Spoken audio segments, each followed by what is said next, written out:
কে দুপুরে রান্না করতে চলে এলাম। আর এখানে দেখো গোটা একটা রুই মাছ, একদম রুই মাছটা জ্যান্ত ছিল। তো সেই রুই মাছটা আমি কেটে ধুয়ে পরিষ্কার করে নিয়ে এসে লবণ হলুদ মেখে এখন কড়াইয়ে তেল গরম হয়ে গেছে, তো একটা একটা করে দিয়ে আমি ফ্রাই করে নেব।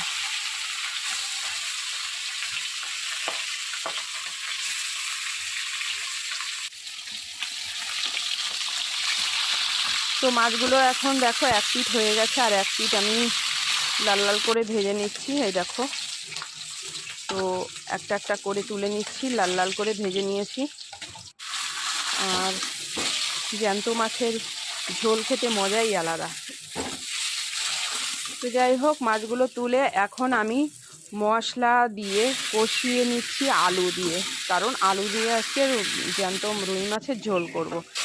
তো মশলা দিয়ে আলুটা কষানো হয়ে গেছে ভালো করে, এখন উষ্ণ গরম জল দিয়ে ভালো করে ঢেকে দিয়েছিলাম আমি, আর এখন টগবগ করে ফুটে উঠেছে। আর মাছগুলো দিয়ে আবার আমি কিছুক্ষণের জন্য ঢাকা দিয়ে দেব।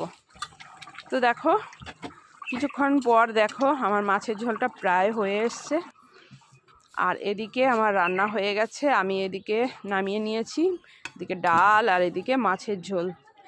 তো আমি আবার মাছের মাথাটা খেতে ভালোবাসি, তো মাছের মাথাটা নিয়ে নিচ্ছি আমি। যাই হোক, খেতে বসে গেলাম, খুব খিদেও পেয়ে গেছে। আর এদিকে দেখো মাছের ঝোলটা আজকে মানে কি বলবো, দারুণ হয়েছিল মাছের ঝোলটা। মানে বললাম না, জ্যান্ত মাছের ঝোল খেতে আলাদাই টেস্ট। তো চলো বন্ধুরা, আজকের ভিডিওটা কেমন লাগলো অবশ্যই কমেন্ট করে জানিও। পাশে থেকো, সাথে থেকো, লাইক কমেন্ট করো। Tata bye.